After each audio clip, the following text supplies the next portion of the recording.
Hello, my children. Here we are once again, taking the time to talk about the Dishonored franchise and its future. Last time I had the pleasure of doing this, I was complaining about some of the things in Dishonored 2 that made the game very frustrating and unsatisfying, and I received a lot of hate for it, which in all honesty was to be expected, and that's okay, no hard feelings. I forgive you. Hopefully you can forgive yourself as well, because Arcane changed a lot of those things, so I guess they must have agreed with me. This time around, though, I wanted to take a more positive approach, and instead of just reciting all the things that are broken and awful, like a grocery list that just has the word shit written down 37 times, I've decided to be a bit more constructive and discuss the things that I think the Dishonored franchise needs in the future to save it from an eventual, slow, agonizing death. Now, I'm sure there's plenty of you who think that Dishonored 2 and Death of the Outsider are fine the way they are, and I recognize that a lot of you don't seem to realize or notice many of the flaws inherent in their design, so I'm going to do a bit of a combination. I'll show you what's wrong and talk about how to improve it. Show you the shit and tell you how to scoop it up, if you will. Now, before I begin, I would like to touch on the topic of the fanboys, and I have something very important I would like to share with them. Your life and your personality, your well-being, your beliefs, your values, your mind, and your heart are not defined by the things that you enjoy. They are defined by your actions. So when somebody says something negative about something you enjoy, a hobby you partake in, or a movie you like, or anything, they are not being negative to you. You are more than the pastimes you have. You are more than the games you play. You are more than the company you keep. You are more than the pictures you paint, and you are more than these tiny distractions, which will only ever be fleeting. You're a person filled with life, hope, aspiration, complexity, and even love, too. So when I say something negative about the things you enjoy, I'm not saying it to you. You don't need to shackle your personality to your pastimes anymore. Please, just be free. All right, now let's rip into this shit. Unfortunately, in Dishonored 2, combat is a lot like a little kid playing with action figures. You just kind of slam two objects into each other until one of them falls down. This is what we'll call Skyrim syndrome.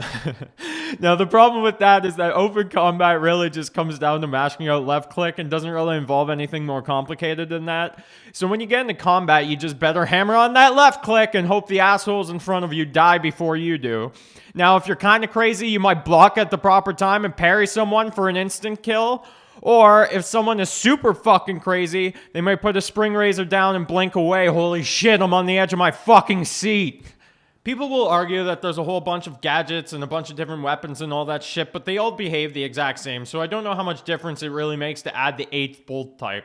See, Dishonored 1 had fewer tools and stuff like that, but it actually has more ways to interact in open combat, and that's what makes the combat in Dishonored 1 better than its successor. In Dishonored 1, you could do things like dodging sword slashes, jumping on enemies' heads, or blinking out of the way of attacks. Well, I mean, something you can pretend to do in Dishonored 2, but you'll get hit 50% of the time anyway. There's so many small annoying things in Dishonored 2, and just like a baby on a plane, I wish I could drop it from the engine at 10,000 feet.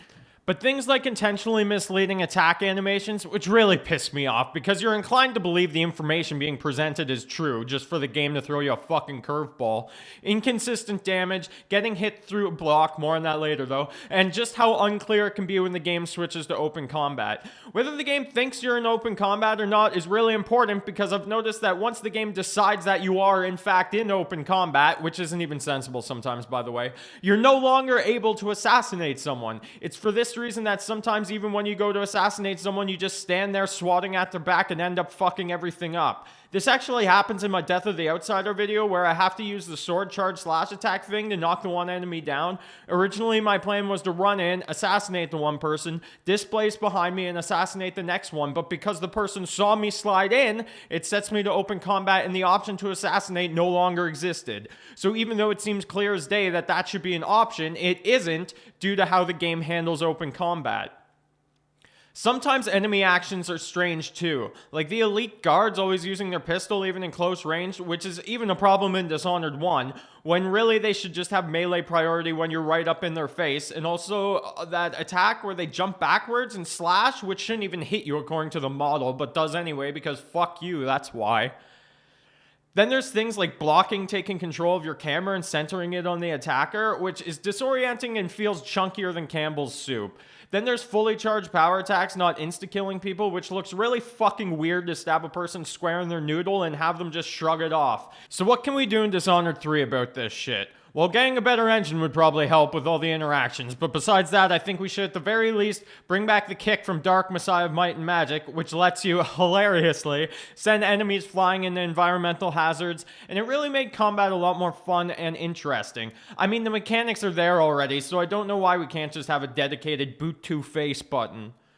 But the thing I think would really set the game apart and make the combat awesome, challenging, and an impressive thing to witness would be to make a Mount and Blade sort of melee combat system. Now, for those of you who aren't familiar, in Mount and Blade, you can choose the direction of your attack based on your mouse movement. So you can attack from the left, the right, overhead, or a stab, which is down with the movement.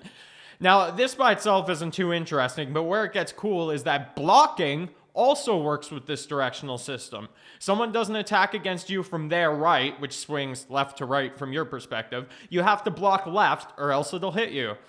Directional blocking, honestly, would be so fucking hype. Like, imagine being surrounded by 3 guards and getting into that zen state where there's 3 different people swinging and you're nailing all those blocks one after another until you get the adrenaline for a bloodthirst and you just take them all out in one spectacular moment. How fucking awesome would that be? And the best part about it is that it keeps combat interesting, keeps it frantic and visceral, and best of all, keeps it skillful. This way it becomes a skill you can truly master instead of just mashing left click like it is now. If it's too hard with 4 directions, maybe just make it 3 like in For Honor. Okay, so I'm gonna be real here, danglies and any holes. The stealth mechanics in both games are actually pretty decent. Don't have too much to say about the actual stealth other than the strange separation between it and open combat like I mentioned, but yeah, it's alright. Sound, however, is quite strange in Dishonored 2. Like, for instance, if you throw a grenade or something in D2, the enemies in the next room over can't hear it, but in D1, the entire floor of the building would come attack you. I'm not really complaining about that. At least from my perspective, it makes making videos easier, so that's all cool. I do suppose when it fucks everything up less severely, you are open to use it more, so whatever. That gets a pass. Speaking of assassinations though, there's definitely some things I would like to be changed. So in my other critique video I've mentioned already how the bodies can fall in unpredictable ways and break glass or alert people and stuff like that. So I won't go into too much detail here, but there is a few things. So animations while assassinating seem to take longer in D2 on average, so instead of just being a quick stab, which I believe was recycled from Dark Messiah actually, but anyways, this kind of makes them less reliable when you're trying to be stealthy, not to mention the actual length of the animation seems to be different, so it really does become a crapshoot whether this particular animation screws you over or you stay undetected or stuff like that. It's actually that way in Dishonored 1 as well, and I really just wish it was consistent. I mean, in stealth games, things like that need to be consistent because every millisecond can count when it comes to detection. If you're cutting it super close and it happens to play a long, flowery animation by chance and you get detected because of it, that's bullshit. See, Assassin's Creed Origins has way fewer animations for assassinations than in previous games in the series, which kinda sucks, but at the same time, I'm sure it was done for this exact reason, so that everything is consistent and can be planned around. It seems like the animation it chooses is dependent on where you stand relative to the enemy, which is okay in theory because it allows you to have unjanky and smooth transitions to animations, but it's just too unpredictable and hard to gauge what's going to happen. What I think would be the solution to all this is to have the body fall relative to the direction the player holds during the animation, or maybe even doing a particular animation based on direction. So you run up to a guy and hold right while killing him, and then he falls to the right. Seems okay to me. If you still want super flowery animations or whatever, that's fine too. Make the animation whatever you want as long as they're the same length and that the body falls into the same spot. This way you can have 2 completely different animations, but they both last the same amount of time, and the bodies end up the same. It's just a good way to keep it both immersive and flashy while still being consistent. Alternatively, maybe we could pull an Assassin's Creed and have both low profile and high profile like the older Assassin's Creed games, where low profile will do the quick unflashy neck slice animation and high profile will do the stylish ones. Having some sort of system so we can get some feedback as to what the game ends up doing would be great. Alright guys, so I'm totally down for new powers, new gadgets, new weapons, and all that good shit. But if I'm being completely honest, it's getting to the point where the hotkey situation is getting out of control. I suppose on console you have the quote, quick, unquote, radio menu, so it doesn't matter so much, but on PC, holy shit, it's getting out of hand. So I fully have 1 to 9 all hotkeyed, and unfortunately that still leaves tons of gadgets off, and there's really no way to access them easily. What we could really use on PC is some sort of shift function so that you can hold a key and then hit the numbers to access other gadgets or something. Maybe you could double tap them for a different power. I don't know. You know, it's weird. I don't remember this being a problem in Dishonored 1, even though you actually had too many gadgets in that for the hotkeys as well. Oh, wait, that's right. The radio menu actually worked properly. Wait, why don't we just do that? Yeah? Yeah? Anyone? No? Okay. So I like new powers as much as the next person, but can we stop making boring ones, please? Like, seriously, you can come up with anything your brain can think of, and we end up with Mesmerize, which just thinking about makes me want to go into a trance because it's so fucking boring. It's not overpowered or anything. You can effectively do the same thing with Stop Time, that is to say incapacitate or kill a group of enemies for free, basically. But Stop Time obviously has applications that fall way outside the scope of Mesmerize. Also, Shadow Walk is pretty much a complete waste. There's only a few times in the entire game where I actually found it to make a difference compared to just crouch walking or sliding across a gap, and it often made me wonder why it was there at all. I mean, its animations take longer than a normal assassination, so in a lot of cases it's actually riskier than what just running up to somebody and stabbing them is. It wasn't until later that I learned it was originally supposed to be used to walk on walls and the ceiling, which is briefly showed in one of the trailers, and honestly, that sounds pretty fucking rad. But I can only assume that the engine was too shitty to handle it, so instead we got Snorfest 2, the Snoring. In Death of the Outsider, they added several new powers, which I'm not really a fan of overall. I mean, Displace is cool, I guess, but the fact it requires Bone Charm, too, actually, to not be dog shit is extremely annoying. And even at that point, I find it hard to actually find situations where it's more effective than what Blink would be. I guess what I'm saying is I don't really understand the point of Displace existing. Now, in one of my other videos I discussed a glitch that I called blink canceling, which is actually canceling recovery animations by switching to blink and casting it. If you do this, it makes doing an action and then blinking away really, really fast and fluid, and if you were to do an action with blink, for instance, do a quick flick 180 with your mouse and cast it, I'd hazard that blink is actually more effective than what Displace is for a lot of things that Displace is supposed to be good at, like going behind you.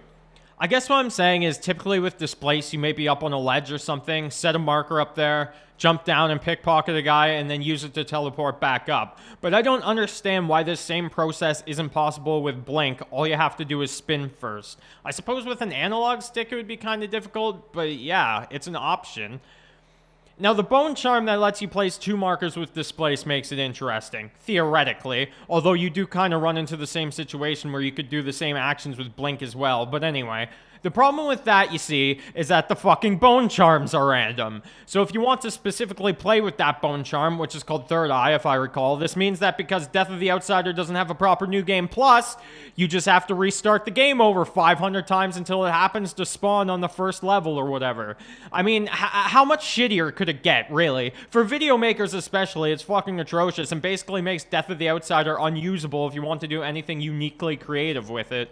The whole Bone Charm system is fucking out of control to begin with. Hunting around ruins and Bone Charms was literally the worst fucking part of Dishonored 1, and yeah, it was kinda cute to figure out puzzles here or there to get them, but why is it in Dishonored 2 we decide to quadruple the amount of fucking knickknacks I have to run around and collect before I'm allowed to actually play the fucking game?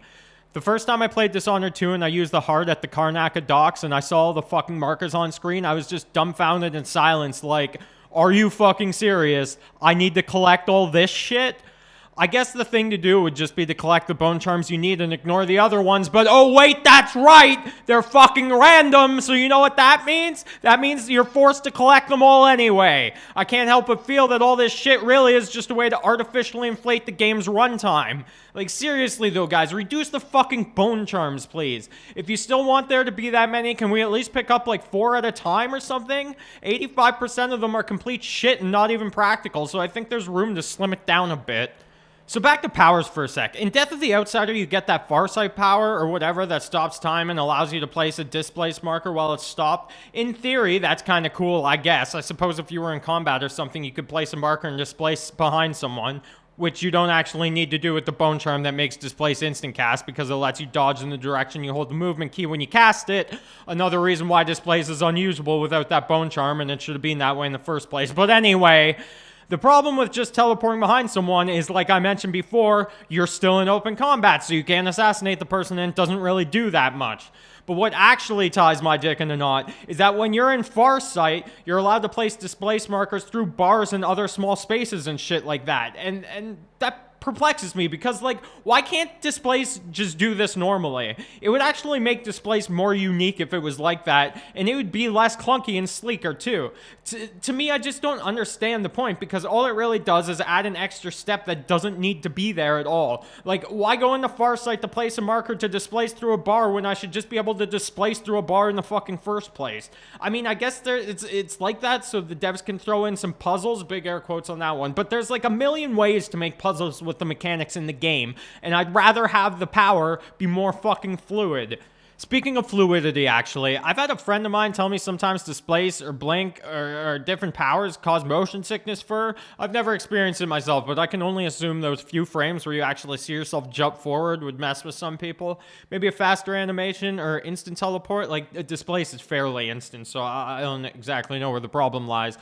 Also, I've had a friend who plays on console compare the distance you can go with displace, and they told me that displace actually seems to go less distance on console than what it does on PC. I can't confirm that because I don't have a console, but if that is actually the case, then don't do that.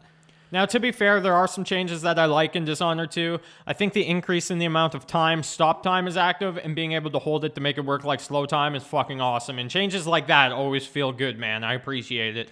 I also noticed that in Death of the Outsider, you can have your powers out when your sword is sheathed, like in Dishonored 1. I don't know who's in charge of making that change, but thank you. I really do appreciate that. I'm sure it wasn't specifically for me, but yeah, I just want to give you a big old hug, you lovable bastard. Aww. So just to recap on how to improve this, don't make boring powers, chill out on the Bone Charms, and let's not make them random, please. It actually should be easier to balance the game when Bone Charms aren't random, so I think it would be a good change either way. Let's not make useless powers either, and when we add new movement powers, let's make sure they actually serve a purpose that's unique to them. Even though Far Reach is firmly in the driver's seat of the jank tank, at least it functions in a way that is similar, but ultimately unique to Blink. You use it to move around, but you can fling yourself as well. Good design, not so greatly implemented, but yeah, displace just seems redundant. See, one thing about the new powers and stuff compared to Dishonored 1 is that I can't really imagine playing Dishonored without Blink and Stop Time. If you think about it, really. Blink and Stop Time give you control over both space and time. What the fuck else could you need? These two powers enable just an insane amount of things to be possible by the simple fact that they basically give you control of the fundamental aspects of the universe. And we should be trying to find ways to enhance them or to find other ways to influence the fabric of the world instead of things like friggin' mesmerize. You can't even compare the two. So the mana system in Dishonored 1 I thought worked pretty well. You had a bunch of mana, if you used it, you could take a potion to instantly get some back and use more of it. Seems so simple and effective. Straightforward. I like it. Dishonored 2's mana system was a fucking shit show. I complained about it and then they ended up changing it and making it like Dishonored 1's system again. Good. Should have done it right the first time, but whatever, that's fine. Death of the Outsider comes out, and what do? They change it back to the way it was in Dishonored 2's launch and fucked it all up again. Why? Just so we're all on the same page here, let's listen to what I had to say about Dishonored 2's mana system at launch. Here we go. The mana recharge is slower than a snail fucking a sloth and doesn't let you combine powers properly. The potions themselves don't even work the same as D1. They only change the amount of mana you will recharge, not the recharge time or any mana directly, which makes them pretty much useless in terms of using them during an actual sequence. You can use them to make your mana full before you decide to do something, sure, but using them once you've started doing something doesn't matter because all they recharge is theoretical mana, not actual mana. Now, this means that any one sequence in a run can only ever realistically use one mana bar's worth of mana and never any more. So someone explained to me how Death of the Outsider's new mana system is any different. In Death of the Outsider, you're basically always in a state of having drank a potion from Dishonored 2's launch, and your entire bar is always filled with theoretical mana. Cool, you don't have to drink a potion to get it, but that doesn't change the fact that when you're out of mana, you have to fucking wait. It's exactly the same. How do you fuck it up the same way twice? If you use a power and have to wait for it to recharge before you can use anymore, and when you're making a video, or fuck it, even when you're just playing normally, that means you have to have these sections where you have limited or no mana use, or else you'll run out. Like, what? What the fuck? What the fuck? You can only use this place like 3 times before you have to wait. It's fucking terrible. It's the worst the mana has ever been. I really do not understand the reasoning behind changing it either. Apparently a bunch of people would hoard their mana potions and never use them because they were afraid they'd run out or something. So they changed it so your mana always refills on its own, but then took away the only way to make it recharge faster. So like, what the fuck? We get to lose the ability to play the game properly because a bunch of OCD compulsive hoarders are too fucking thick to actually use the resources the game gives to them. Basically, the change is Arcane admitting that the player base is too fucking retarded to use potions, so they had to change the mana system. That's fucking ridiculous and blows my mind. But whatever, Tardy's gonna tard, so I guess we'll just have to work around that. So I have a suggestion that is going to blow your mind, Arcane. Why don't we keep mana potions in, so we can instantly restore some mana, and also refill the bar all the way up on its own? Yeah, fucking crazy, right? Let the weirdos who never use mana potions get the exact same experience, and let the people who actually use the resources provided to them actually play the game. That's good shit, Dingo. You can have that one for free, buddy. You know what's kind of hilarious about all this is all that we really needed was a belt upgrade to give us more potions. That's all that needed to be changed from Dishonored 1. Moving right on to movement. See what I did there? We'll take a gander at this then, because the movement, it still sucks. Still sucks. Yeah. In fairness, though, they did make sprint toggle on key press, which honestly helps so much. Really appreciate that. Thank you. Some things, however, are still pretty bad, like crouching, which is extremely delayed and terrible. While it may have looked unrealistic going from standing to crouching instantaneously in Dishonored 1, being able to spam the key and having it responsive feels so much better. I noticed what seems to be a design philosophy change between Dishonored 1 and Dishonored 2 to make D2 more realistic and weighty. I suppose the intention is to make it feel more immersive. If that is truly the reason for doing that, then I'd like to explain something that should be really clear. Okay, so animations, movement, control, and things like that can all be designed in a way that's immersive. They can be flashy and entertaining and a joy to watch. The right animation can even tell you about your character's personality, whether they're forceful or timid, anything. Hell, having your character look away when someone looks into their eyes during an emotional moment tells you so much about a character and how they feel. With all that in mind, things like crouch delay, vaulting, lifting yourself up on ledges, limited WASD movement when sprinting, weightier jumps, all that shit, they don't increase immersion. At all. And do you want to know why? It's because when a character does or doesn't do something based on the buttons I hit, for instance, if the character vaults even though I hit no buttons, or doesn't crouch when I hit the crouch button, that's the opposite of immersion. I had a thought in my brain to do a specific action, and I did the required things needed for that action to happen, and it never did. That's what you'd call a disconnect, and disconnects are not immersive. That's the opposite of immersion. Having the character do exactly what I tell it to do at all times, that's immersive. It's not immersive in the holy shit this is atmospheric way, but it's immersive by the virtue of it not actively taking you out of the experience. See, I have a VR headset, and imagine what would happen if you were in VR and the same disconnects happened. Like, if the game just vaulted over an object for you, or jumped for you, or crouched for you without you having moved your body. Do you know what would happen? You'd get hardcore motion sickness and feel like you were gonna puke. Of course, in VR, it's a more severe type of disconnect, but the principle remains the same. Having the game do something you don't intend is the opposite of immersive.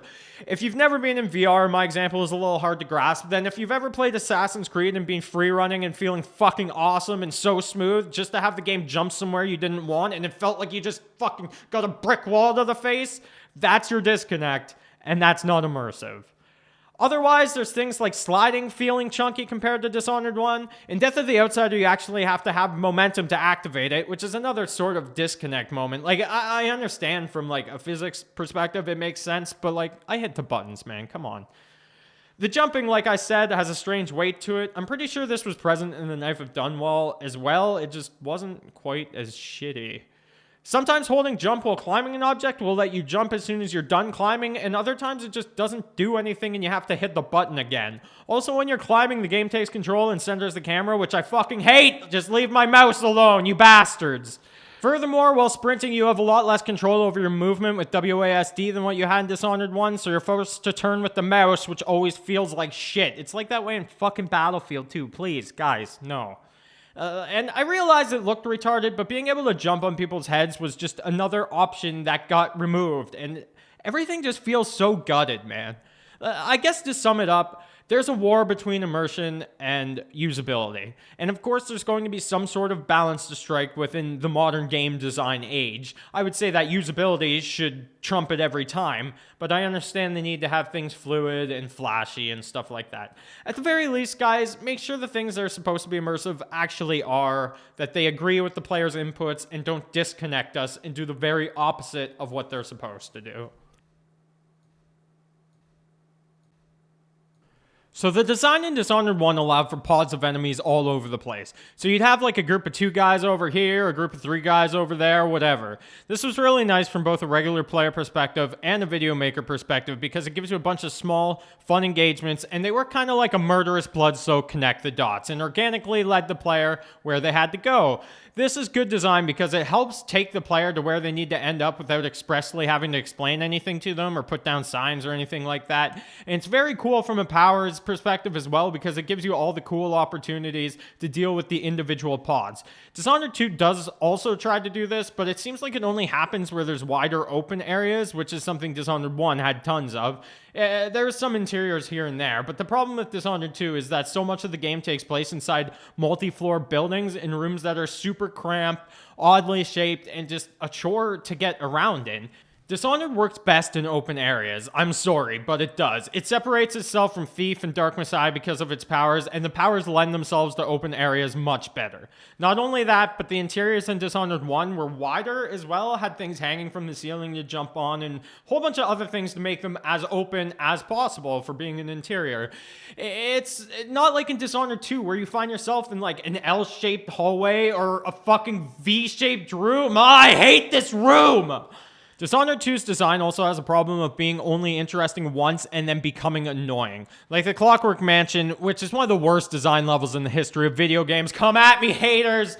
Or Stilton's Mansion, which is just a chore. And then there's that whole fucking section where Delilah tells you the story of all her bullshit. And then the section where the outsider ruins the entire series by giving away his mystery. And yeah, it's just a bunch of bullshit. Like, Dishonored 1 had its own bullshit too, which was also bad. Although it can be completed way quicker. And you know, it's all kind of ironic, because I recall Arcane saying they sped up the beginning of Dishonored 2 because people disliked the slow start of Dishonored 1, but all they did was postpone the bullshit to the middle instead. Also, I don't think Dishonored 2 actually starts any faster at all, but whatever.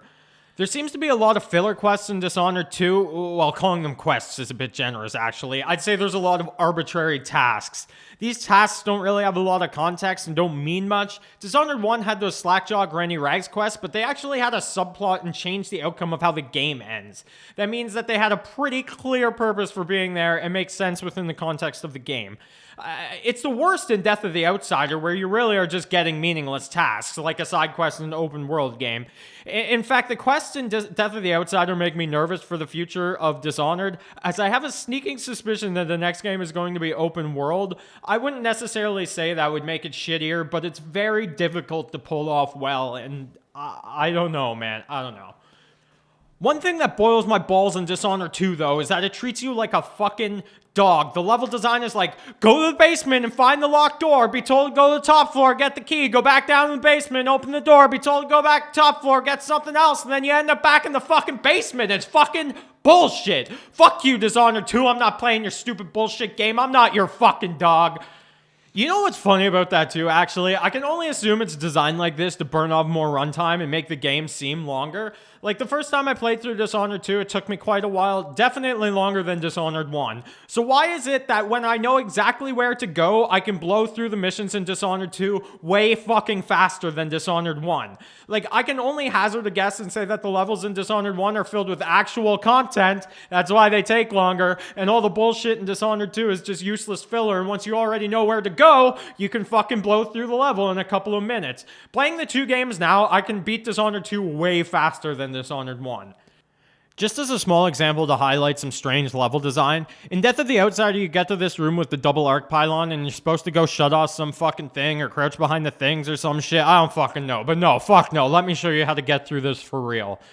Stuff like this is why the design is terrible. I'd honestly wager that playing full out balls to the wall run in and make everything blow up is the optimal way to play both Dishonored 2 and Death of the Outsider, and that in many, many cases, sneaking is more difficult, less effective, and is at a higher risk of going poorly than just running in like a jackass. Dishonored 2 and Death of the Outsider are probably the only two stealth games I can think of where stealth isn't the best way to play your stealth game. Obviously, having the option is nice, but go play Splinter Cell Blacklist, which is also designed to make all playstyles viable, and tell me if running in with an assault rifle works better than sneaking around.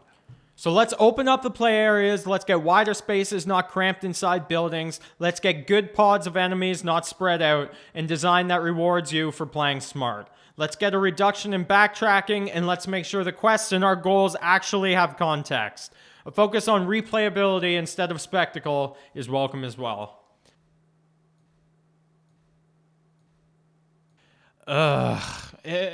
Is it enough for me to say to just not make it shit for once? Like, please? I mean, to be fair, it's not the worst story in the world or anything like that. Just has the problem that the setting is way more interesting than what any of the characters are, or any of the actions they do, their motivations for them, or anything else. It's just this really interesting, exotic, magical world that people want to lose themselves in, but at the same time, you just have a bunch of uninteresting shit taking the center stage. The characters themselves are never particularly interesting, with the possible exception of the Outsider, who is completely fucking ruined in Dishonored 2, and not just by the voice actor change, which I didn't agree with, but whatever, it happens, but rather by the fact that Arcane gave away the mystery of the Outsider by explaining how he became the god of their universe. Now, I don't know about you, but typically giving away the only mystery in a world that's supposed to be mysterious is what I would call a little bit silly-brained. Like, I honestly don't understand. It's the only interesting thing in the entire story, and you ruin it. And not only do you ruin it, you move on to completely get rid of it. Yes, the only interesting character, with the exception of maybe Dowd, you decide to remove from the story. You know, the thing that annoys me about this is I 100% guarantee you that the Outsider was removed from the story in Death of the Outsider for real-life reasons and not story reasons. What I mean by this is that Arcane were probably like, I'm getting really sick of designing the story around the Outsider, and there's so much more we could do with the universe if magic was more common and we didn't need to shackle it to people like the Outsider, whatever. And then they probably proceeded to sit around a conference table and brainstorm a bunch of bullshit about how they can get rid of him so that they're free to let magic run rampant and take the game's world in whatever wacky direction they want. How can you even have Dishonored without the mark? That's what I'm curious about. It's the most iconic image of the franchise, and it's so strange to me that they're just getting rid of it. Man, all those people who got Outsider mark tattoos feels fucking bad, man. What I suspect is going to happen, and I'd like to point out I don't have any insider information or anything like that, this is just my own guess, is that the next game will take place in the future and X amount of years later, Corvo, Emily, the Outsider, and all the characters we know now are going to be completely gone. And I'm guessing they're going to make it take place during the colonization of Pandysia or something like that. And magic is going to run rampant through the world, making shit fucking crazy and completely unlike the previous Dishonored games. It's going to essentially be a reboot. A soft reboot, maybe, but a reboot all the same. For a story, who knows? Some of my friends think you'll actually play as the restored Outsider, which would be retarded, don't do that. And that you'll have to reinstate a new god to take his place, although you'd think if that were the case, you'd question why they'd get rid of him in the first place if they were just going to bring one right back, right? I don't know. Just don't make it dumb, please. Also, $10 on it being open world. I hope not, but yeah, that's what I think. One last thing, not really about the story, but rather the presentation of it. is that I'm not really a fan of the voice actors in Dishonored 2. Emily I just found to be quite whiny and annoying. Corvo, I always feel like if he had a sister, he'd sell her to me in a second. Everything's for sale, my friend. Everything. If I had a sister, I'd sell her in a second. And Delilah is just blah. That character's just awful, honestly. And lastly, the Duke. Yeah. Holy fuck, his VO was terrible.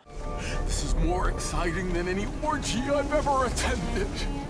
Like, not to shit on any of those actors. I know they've all done fine jobs in other games and other media and stuff like that. I just was not feeling it. Lurk, I thought was acceptable, although I don't find her character particularly interesting. And Dowd, I actually think's pretty awesome. Probably the best voice in the series, other than the OG Outsider, who I thought was probably the best. You're on your way to face the High Overseer, the leader of a great cult dedicated to loathing me. What will you do, I wonder? Oh, and making the ending and plot of Dishonored 2 literally the exact same thing as the Dowd DLC from Dishonored 1, that was pretty bad. Pretty bad.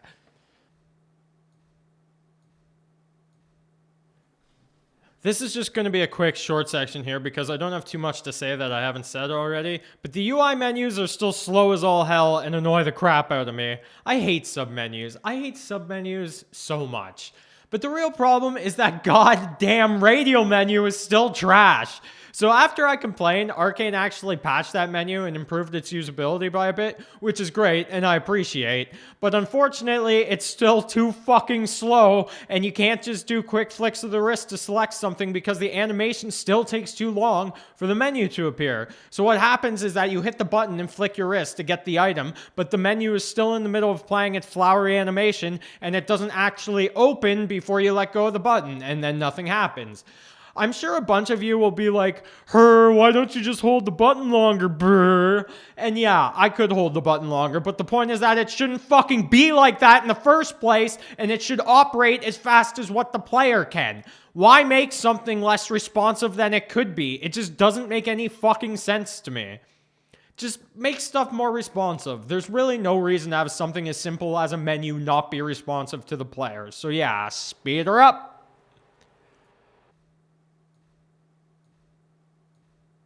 So I'm just going to open up by saying that I'm not a programmer or anything like that, so I don't really have any advice on fixing any of these because that would be way outside my area of expertise. My area of expertise being shitting on Dishonored 2, I guess. Anyway, I don't know how to fix this stuff, so I'm just going to list some things. The notorious 180-degree sword slash, my old friend. I mentioned it in my other critique, but I wanted to show you a more extreme example. Glitches are an art form, and truly this following clip is a masterwork. That's not natural, he says, as a guy disappears and he explodes.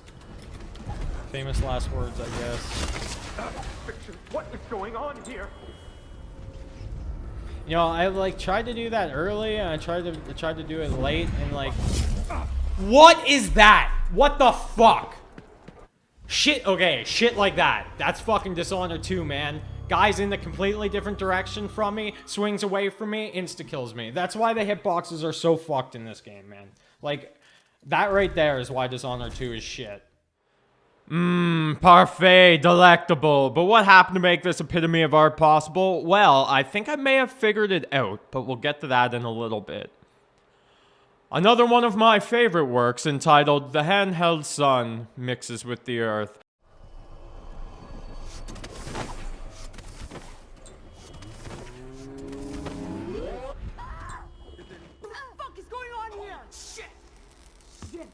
As you can see from this scrumptious display of finery, the grenade becomes one with the earth, breaking through the barrier of impossibility and resonating the feelings of wanting to become one from which we were born. This, of course, is just several selections of many, with other wonderful works being blink canceling not working.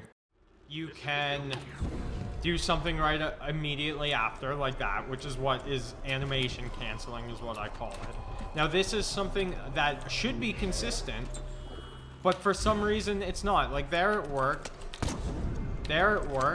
and just like there it didn't work. Like, I don't understand. Like, it's just the game doing whatever the fuck it wants. So there you go. hanging speakers floating after the wire being cut, wonderful animation glitches, and inconsistent damage. One of my personal favorites, far reach locking onto things even when your crosshair is over top of an enemy. Excellent, excellent. Nice. Fucking beautiful.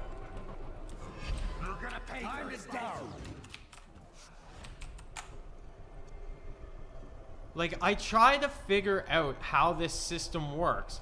Like, there you go. Like, when you write honor, it should be honor, right? Except it's not there. You see? It's red, and it's not honor. That means my crosshair has to be honor if the crosshair is red. Like, you can't use this fucking game. You cannot play this fucking game and make runs with... Also, Blink is very sticky towards ledges compared to Dishonored 1. I can understand how on an analog stick this may be needed, but on PC at least, can we just trust that the players actually know how to aim their mouse properly, please? So besides these fine works, we have some other things that I find difficult to explain. I wouldn't exactly say they're glitches, just a bunch of things I have difficulty making sense of, like guards' positions changing on load, which I've mentioned before in the previous video, and I'm just trying to still figure out what the fuck the deal with that is. Like, does this happen on purpose, or is it a glitch? I think it maybe happens on purpose, but it seems to happen so infrequently or so randomly that it makes me think it's a glitch, and I still don't know. You know, I even asked Dinga, who's the lead designer of Arcane, if you weren't aware, this specifically in an email stating, the game still has some guard spawn consistency issues. I honestly really don't understand this, so maybe you can explain it to me. Is the guard patterns changing on load intentional or a glitch? And you know what? He never answered me on that part of my email, so I still don't know. I don't mean to call Dinga out or anything. He's been super nice when I've interacted with him, and I don't think he intentionally skipped over that part of my email, and that he probably just forgot or something like that. But yeah, it's honestly driven me insane not knowing why this happens. Somebody please tell me. A similar issue I noticed, or perhaps it's the same issue, is that occasionally extra guards spawn where there wasn't any before. Now, I noticed this most during my Dust District video, and it's a little hard to see, but if you pay attention, you can notice this extra guard spawning in between these two doors. Shit like this makes me go crazy, because it completely ruins everything. Anytime this person happened to spawn, it meant I had to restart, because it puts an extra guard where I needed there to not be one later in the run. Stuff like this in combination with guards changing positions makes it really super difficult to make videos with this game. Even for regular players though, like, you need some sort of consistency, right? Having everything just change in like unpredictable, inconsistent ways makes for very just weird gameplay. Like, it's not like a roguelike, it's a first-person stealth game. You need to have some sort of consistency. Another strange thing is that sometimes Bloodthirst takes extra kills to activate, and I don't know why this actually is. Like, I understand that a headshot from a bolt gains more adrenaline than what a body shot does, but sometimes I feel like I do everything right and Bloodthirst still doesn't activate. Unless it has something to do with the upgrade that builds up half adrenaline when you're out of combat having a problem. I mean, considering the strange distinction between open combat and stealth, I wouldn't really be surprised if the game thought you were in combat when you actually weren't, so you didn't gain any adrenaline. I don't really know what the problem is, but yeah, it's janky as fuck. Also, sometimes if you do the input for Bloodthirst double kill, it'll just do a single one, and I don't know what causes that either, but it's poopy. The poop train actually leaves station before you ever even activate Bloodthirst, as the key combination sucks the big one still. I mentioned this before, but honestly, the combination just makes you choke people out by accidentally just so frequently. And like Subdue or Bloodthirst or something just needs to be a different button or a different combination, fucking something so that doesn't happen. So my last couple sections are all intertwined with each other, but I wanted to start with the one that really is the defining difference between Dishonored 1 and Dishonored 2. And that difference is scripting versus true interactions. Now, when I say scripting, which may actually be a sort of a misnomer, I don't really know enough about the inner workings of id Tech or the Void Engine to really know whether this is truly scripting like how it is in the Skyrim sense. But basically what I mean is that when an action happens, the game runs a script which tells the characters or whatever what to do. It does that action, and then the script ends. Going back to Skyrim, a good example is when you see an NPC sit down in a chair or something like that. You can see the script start, which they'll lock onto the chair. They'll walk over to it, play the chunky as fuck sit down animation, and then the script ends. You can also see this really clearly when you drop armor or something and a nearby NPC has a reaction to it. You'll drop the item, the NPC script will start, they'll lock onto the item, and then proceed through all the motions, picking it up, talking to you, whatever. It's a very janky way to get stuff done, and it's always very clear once a script has begun. It's all theory, really, but I have a very strong inclination that this is the way that the Void engine operates, and not just in obvious ways like two NPCs having a planned interaction talking with each other, but in everyday gameplay actions as well, such as blocking.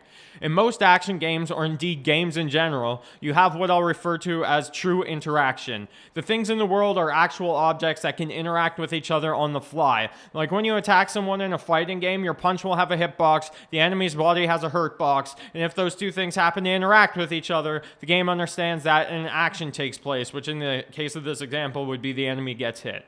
In a shooter, it's fairly similar, although there's a difference between whether the bullets are hit scan or not. But rest assured, the game detects whether your bullets actually hit the enemy or your crosshair was over them when you hit the fire button.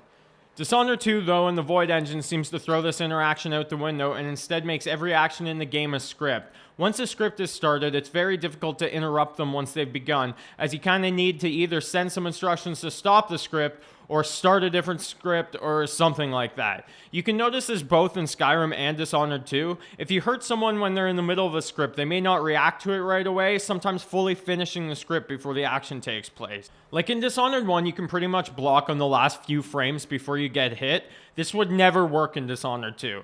It works in Dishonored 1 because it's a true interaction. You hit block, and the game put the block hitbox in front of the swinging sword hitbox, and they collided, resulting in a block. It didn't matter if you did it late, because as long as you hit the button, the hitbox was there.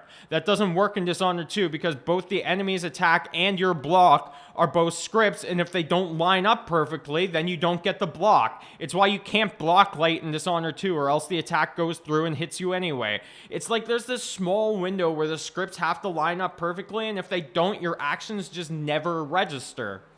The other part that sucks about this is that scripts will go to completion regardless of what happens once you've missed that window. So all those times where I complain about being damaged through blocks, or damaged through bloodthirst, or damaged when you blink away from someone, or damaged when you're 20 fucking feet away and he's facing the other fucking direction, all those times are because the script said, this script is initiated and we're past the interruption window. So they completed no matter what. Doesn't matter whether it's even physically fucking possible, or you're 20 feet away, or anything. The script said dead, so you end up dead. Fucking bullshit. People on Reddit or whatever who are like, Dishonored 2 is better than Dishonored 1 in every possible way, are so fucking blind. The problem is that so many of our Dishonored community just don't have standards. That's what it is. They don't play games in a way where it ever stresses the engine, and they don't realize how different the two engines really are. Like, you can't look at all the script lag, all the hits that go through even though they should miss, all the glitches, all the bullshit, all the fucking everything that makes Dishonored 2 a mess, and tell me that the engine is better than what the old one is. It's a fucking fact, clear as day, that it is not. So I mentioned hitboxes already, but it's worth talking about it in a deeper context, because oftentimes I'm curious whether it truly is a hitbox issue, or it's just this weird scripting problem. Like, for the longest time, I thought that it was just the hitboxes disjointing, but they disjoint so fucking far, I honestly couldn't believe that it could be possible. But after being introduced to this scripting idea, it makes so much more sense that the hitboxes may actually be fine, and it's actually this scripting issue that causes all of these problems. Hitboxes in Dishonored 1 seem so very precise, but in Dishonored 2 they seem so large and unwieldy. So I thought that that was part of the issue, but Masked Felon, check him out by the way, he's awesome, noticed that you can actually lean to dodge bullets in Dishonored 2, so the hitboxes can't be too out of shape or else this wouldn't be possible. He mentioned that enemies seem to lock on to your body when they sword slash, and once that happens, you're fucked, you're getting hit, even if you aren't physically in the way. This makes so much sense to me and really reinforces the point that Dishonored 2 uses some sort of scripting system. Remember my examples from Skyrim where the NPC locks on to the object and initiates their script? That's the exact same shit that happens in Dishonored 2. So it seems like the problem itself isn't actually the hitboxes, but rather the fact that you get locked into this unavoidable script system, and I'm not exactly sure how to deal with that. Maybe we can add invincibility frames to crouching or something, so you can still, like, pretend to do crouch dodging. But would that even work, though? Can you have iframes when everything is fucking script-based? I guess that would require a script to activate, and if they didn't line up, it wouldn't work anyway. It would probably make crouching slower too, because it's one more script that has to activate when you hit the crouch button. I don't know, the whole situation's so fucked. I'm racking my brain trying to think of a solution to a problem that's so systemic to the engine, I don't even know what to do. All these things together lead to my biggest complaint. In my previous critique, I mentioned consistency was the biggest problem with making runs in this game, but I didn't have too much to say about it, really. I guess I still don't, other than to say that there isn't any consistency, but now I have a deeper understanding of the engine, and everything starts to make a bit more sense. Just the combination of the glitches, the arbitrary guard changes, the scripting, everything. It makes such a fucking inconsistent mess. When I made my Dust District run, I kept track of how many failures were due to my own errors and how many were due to the game, whether from glitches or whatever. And I came to the conclusion after finishing the run that 46% of my run failures were due to the game. 46 fucking percent! Do you have any idea how fucking atrocious that is? That means that half the time I tried to do anything in Dishonored 2, the fucking game breaks and it doesn't let me. Like that, I'm honestly speechless at that. It should be like 5 to 10%, but fucking almost 50. Are you fucking serious? I find it so hard to believe that people don't notice this more, and I really just sit here completely dumbfounded that people don't understand what I'm talking about when I talk about consistency or glitches or Dishonored 2's problems. Sometimes I feel like I must be playing a completely different game than what the average member of the community does for them to never understand or see any of this shit. But you know what it is? I think I finally figured it out. It's save scumming. The average person save scums as soon as something gets fucked up. Some guard will see them, or they'll get hit, or whatever, and they'll hit F9, and they'll load up their save, and they'll forget about what happens. That's what I think it is. They don't realize the game is literally just fucking broken and fucked them over, because as soon as it fucks up and they get cited or whatever, they just hit reload and forget about it. Now, if you play the game with no save scumming and just play, trust me, you will find plenty of situations where the game just breaks. There's also other weird consistency shit, like sometimes actions take you out of sprinting and sometimes they don't, or like some vaults take you out of sprint and other ones don't, and you're never really quite sure when you have to hit the sprint key again. Sometimes I'll vault over something and hit the sprint key again, only for Corvo to have already been sprinting automatically, so once I hit the key, it toggles me out of sprint, and other times I just won't hit anything, expecting it to automatically keep me sprinting, and then he'll just stop. Like, all in all, I just really don't fucking understand what this game wants from me. All it does is keeps giving me shit. It's giving me shit.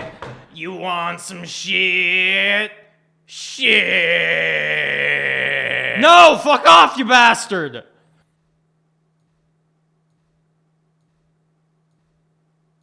This is my last section and the part where I'd say everything we can do to make Dishonored 3 a masterpiece. But honestly, I don't even know what to say. The engine itself is the biggest problem and the absolute core of why everything is so fucking rotten. I don't even know if it's possible to fix Dishonored without using a different engine. Considering Bethesda went out of their way to even make this piece of shit engine in the first place, I doubt very much that it's even possible for Arcane to convince them to use something else. Just the scripting nature of the Void engine makes everything clunky, slow, unresponsive, and bloated. It's a fucking mess. Dishonored 1's creativity was organic because the engine performed so well and allowed so much to be possible, even things the designers never imagined. The sky really was the limit and we never felt like the game held us back. The only thing stopping us in Dishonored 1 was our own skill, and if we practiced enough, if we grinded enough, and if we were creative enough, we could do almost anything. Dishonored 2's creativity, on the other hand, is so confined, so suffocating, it's completely synthetic. Every interaction or creative thing you see in Dishonored 2 was intended by the developers and essentially shoehorned in to replace the truly interactive, organic system of the first game. They realized the loss in switching to the new engine and tried to shove in as much shit as they could think of, knowing the age of truly emergent gameplay was over. It's like a Michael Bay movie or something. It's just a bunch of flashy shit shoved in to mask the failings of the engine, to mask the failings of the gameplay, and to just wow the audience with a series of explosions and fancy powers.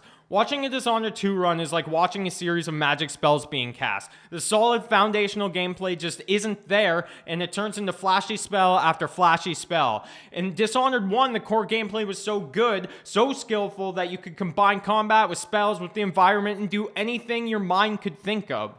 There's no discovery in Dishonored 2. All your options have been designed, confined, regimented, and controlled.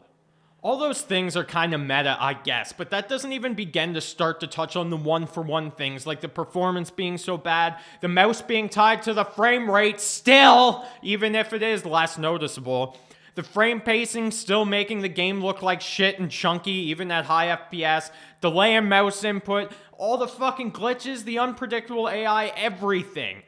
Something just doesn't feel right. It just feels off, and it makes me uneasy. If you've ever played Bad Company 2 and then switched over to a Frostbite 3 game and played one of the newer Battlefields, you'll know exactly what I'm talking about. In the older games, you can flick shot, your fucking bullets reg, everything is so smooth and feels perfect. And in the new games, there's this like sluggishness and unresponsiveness. The reg isn't quite as good, and it just doesn't feel right. Dishonored 2 is the exact same way, and it just doesn't feel the way it's supposed to. So how do we save Dishonored 3 from the problems that bogged down Dishonored 2 and Death of the Outsider? Can we fix the glitches? Can we fix the performance? Can we shift the game to another engine? And are those things even possible? You know what?